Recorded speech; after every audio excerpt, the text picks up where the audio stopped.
Kali ini itu aku bakal bagiin tips and trick supaya S1 kalian itu bahagia. Oke, kita langsung mulai ya. Dari list yang udah aku buat, aku punya 6. Kita mulai satu-satu. Bagian pertama itu bangun pondasi yang kokoh. Nah, gimana sih caranya?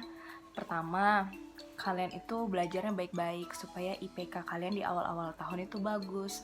Jadi bisa dalam semester 1 atau 2 kalian punya tabungan IPK di atas 3,5. Jadi whatever happen in the next perjalanan kalian nanti, setidaknya kalian udah punya pondasi dulu. Misalnya aku tiba-tiba penelitian yang harus jalan sambil kuliah, nah otomatis kan kuliahnya juga agak terbengkalai. Nah, cara lainnya itu belajar. Kalau masuk kuliah, duduklah di depan. Kenapa? Walaupun kadang kita nggak ngerti apa yang dibilang dosen, tapi setidaknya otak kita menyimpan dan menyerap. Nah, jadi misalnya waktu nanti ujian, buka lagi catatan-catatan, kita keingat, oh iya, ibunya dulu pernah bilang ini. Dibandingkan kita yang duduk di belakang, nggak denger, tiba-tiba fotokopi catatan teman, dan nggak ngerti sama sekali. Sekarang kita masuk ke bagian kedua. Jadwal untuk ngerjain tugas. Jadi secara biologis nanti kita bakal terbiasa untuk ngebuat jam kerja kita. Nah, contohnya bisa jadi kita buat jam maksimal kita ngerjain tugas, atau kita bisa coba ngerjain skripsi kita. Karena biasanya kalau udah skripsi itu kan nggak punya jam kuliah lagi, otomatis kita nggak ke kampus. Tapi cobalah untuk buat jam kerjaan skripsi kita itu seperti jam biasa, buat misalnya seperti jam kantoran, mulai jam 8, istirahat jam 12, lalu kita bisa selesai di jam 4. Nah, kalau polanya udah terbentuk kayak gitu, mudah-mudahan kita bisa menyelesaikan skripsi tepat waktu. Nah, sekarang bagian ketiga.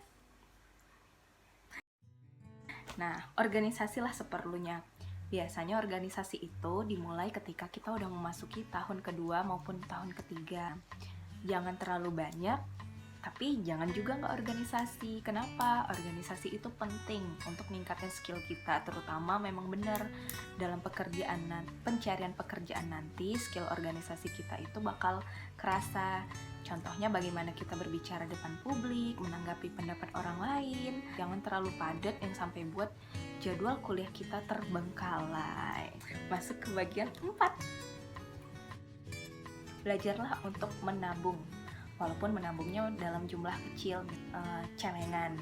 Walaupun misalnya kita nabung 2.000 atau 5.000 per hari, tapi setidaknya kita udah kebiasaan untuk melakukan itu.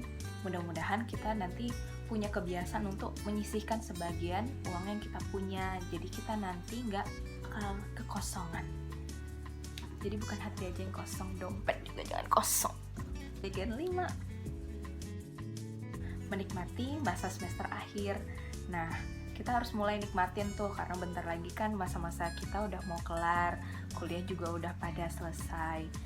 Ya nikmatin, mainlah sama temen, nikmatin masa-masa yang bisa kita dapetin selama kuliah. Tapi ingat, jangan terlalu lama, agar kita ngerasa, wah oke nih, masa S1 ku cukup bahagia.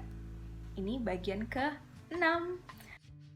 Ini bagian terpenting tapi sering sekali diabaikan, yaitu menjaga pola hidup yang sehat.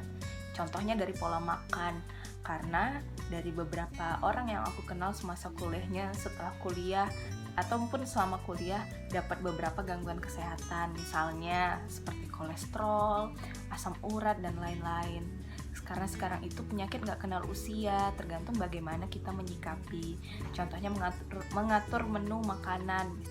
Jadi, yuk kita jaga kesehatan kita dari sekarang. Kalau bisa, dalam satu hari kita konsumsi buah dan sayur, supaya pencernaan kita juga lancar, kulitnya juga bagus. Nah, semoga tips ini bermanfaat ya. Jangan lupa, bahagia setelah S1.